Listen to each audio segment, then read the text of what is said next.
ભાવનગરના લઠ્ઠાકાંડના વિરોધમાં વ્યારામાં વિરોધ પ્રદર્શન. ગૃહમંત્રી હર્ષ સંઘવીના રાજીનામાની માંગ. વ્યારા, તાપી. ભાવનગરમાં તાજેતરમાં બનેલા લઠ્ઠાકાંડમાં થયેલા મૃત્યુ અને ગંભીર રીતે અસરગ્રસ્ત બનેલા લોકોના મુદ્દે આજે તાપી જિલ્લાના વ્યારા ખાતે મહાત્મા ગાંધીબાપુના સ્ટેચ્યુ પાસે વિરોધ પ્રદર્શન યોજાયું હતું. કાર્યકર્તાઓએ મહાત્મા ગાંધીબાપુના સ્ટેચ્યુને ફૂલહાર અર્પણ કરી ભાવનગર લઠ્ઠાકાંડમાં જવાબદારી નક્કી કરવાની માંગ સાથે વિરોધ નોંધાવ્યો હતો. આ દરમિયાન રાજ્યના ગૃહમંત્રી હર્ષ સંઘવીના રાજીનામાની માંગ કરવામાં આવી હતી. વિરોધ પ્રદર્શનમાં વ્યારા, માંગરોળ, માંડવી અને સોનગઢ વિસ્તારના કાર્યકર્તાઓ ઉપસ્થિત રહ્યા હતા.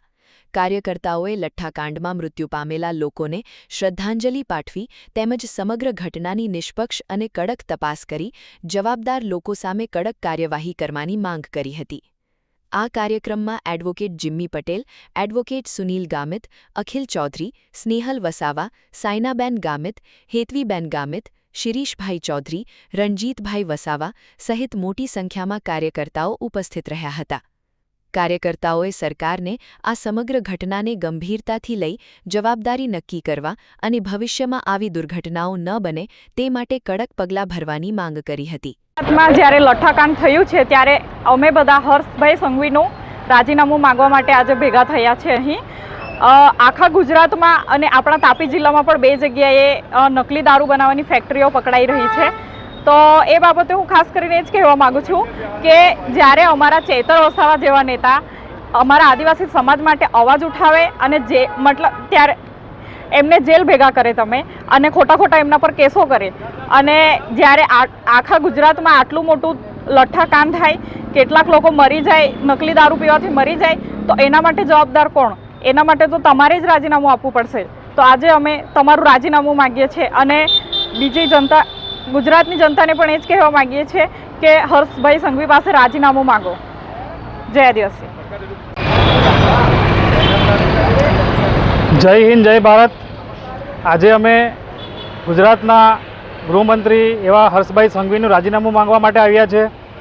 કારણ કે ગત 4 દિવસ પહેલાં ભાવનગર ખાતે નકલી દારૂ પીવાથી 10 કરતાં વધારે લોકોના મૃત્યુ નિપજ્યા છે. લઠ્ઠાકાંડ થયો છે. ગાંધીના ગુજરાતના અંદર આ ખૂબ જ મોટું કલંક કહેવાય. ઘણા સમયથી આ ખરાબ દારૂ બનાવવાની ફેક્ટરીઓ આખા ગુજરાતમાં ચાલી રહી છે. પોલીસ તંત્રને પણ આની માહિતી છે, પરંતુ આ હપ્તાખોર તંત્ર સુધરતું નથી.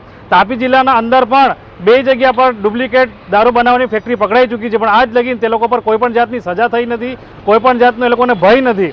એટલે અમે આ વખતે વિરોધ કરવા માંગીએ છીએ અને હર્ષ સંઘવીનું રાજીનામું માંગીએ છીએ કે જો ભાઈ તારાથી ના થતું હોય તો ગુજરાતને કલંકિત કરવાનું છોડી દે, પોતાના તાઇફાઓ બંધ કરે, વિદેશી જઈને જે નાચકૂદ કરવામાં આવે છે, ગાન કરવામાં આવે છે સરકારના પૈસે, એ બંધ કરી દેવામાં આવે અને ગુજરાત પર ધ્યાન આપવામાં આવે. ઘણા યુવા ધન બરબાદ થઈ રહ્યું છે, લોકોના ઘરે દુઃખનો પ્રસંગો બની રહ્યા છે, લોકોના મૃત્યુ થઈ રહ્યા છે, જુવાન છોકરાઓ આજે મરણ પામી રહ્યા છે. સોનગઢની પ્રાથમિક સ્કૂલમાં ભણાવતા શિક્ષક પણ આ દારૂ પીવાથી ભોગ બન્યા છે, એમનું પણ મરણ થયું છે. એમની પણ એક નાની દીકરી છે. એટલે કે આવા દૂષણોના લીધે લોકોના ઘરનો દીવો ના ઓલવાય અને લોકોના ઘરની ખુશી ના છીનવાય એ અમારો પ્રયાસ છે. દારૂબંધીનો કડક અમલવારી કરવામાં આવે અને હર્ષ સંઘવીને અમારે કહેવું છે કે તું ભાઈ રાજીનામું આપી દે, કારણ કે તારા લીધે ઘણા લોકોના પરિવારના દુઃખનો સમય આવ્યો છે.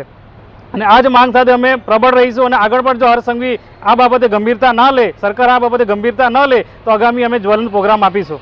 જય હિન્દ, જય ભારત. રિપોર્ટર મનીષ જ્ઞાનચંદાની, તાપી.